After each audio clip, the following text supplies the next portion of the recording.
Dylan from Throttle Company in Columbus, Ohio, and today we're talking about a 1968 Moto Guzzi V7. Mecum.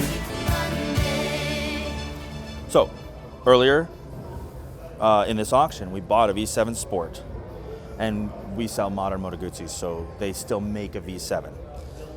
And this is sort of the first V7, but the philosophy is completely different.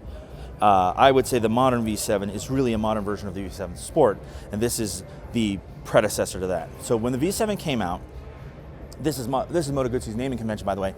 V7 just means 700cc, and they even put that here too. Then it became 750, and then the modern one is an 850. But this is what's called a loop frame, and you can kind of see that the frame makes a big loop.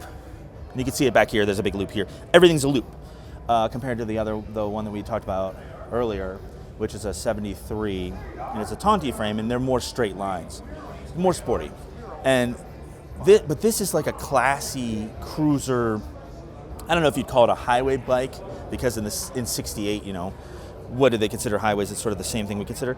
But it was a higher speed, long distance, more comfortable. I mean, look at the seat. Obviously, with the seat, the handlebars, the riding position, it was built for comfort. It has a heel-toe shifter. It's right-side shift. Europe was still doing right-side shift until the mid-70s.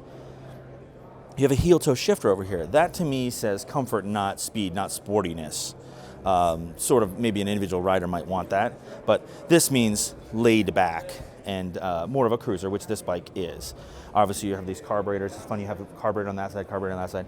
I love working on a bike like this. You want to do the valves? You don't even have to bend over. It's right there. It's just presented to you. It's perfect. Working on these bikes is a dream. Shaft drive, of course. Just like all the modern Moto Guzzi stuff you get the exact same engine configurate 90-degree horizontal V-twin.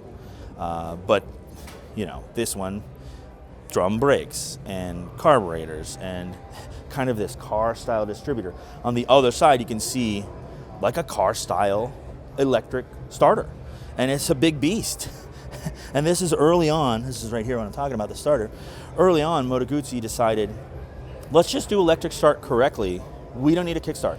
Big bike like this, kind of a gentleman's cruiser bike. I don't care if people are starting it. Cars don't have a kickstart or a crank start or whatever the early ones did. Let's just make the electric start work well. And yeah, if the battery dies, you're in trouble. It's got a big battery. It's got sort of an automotive sized battery, and they're just relying on that automotive reliability. And they did focus on reliability. They were making these motors to go a long time, many kilometers, without major service. That was one of their huge design concerns. Now, we have to mention the white walls, because I personally am not a fan. I think there's no real historic precedence. Cars, maybe, and it does give you that sort of classy, classic, maybe time period that didn't quite exist. For me, it's controversial. Maybe it will be one of those things that people love it or hate it. But it does seem to work on this bike, especially when you've got this like light gray, the chrome side panels, the hand striped accents. If it's ever gonna fit on a bike, this is one of them. Sort of one that looks like a Cadillac, this bike has that look and that style.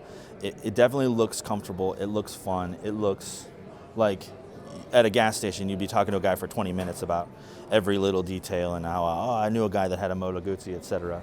This is a cool bike, and it's fun to see it in person.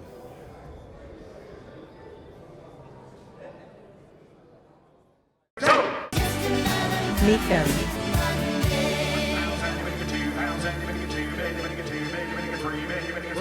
And now 4,000, you're going to get 5,000, you're going to get 6,000, you're going to get 5, 6.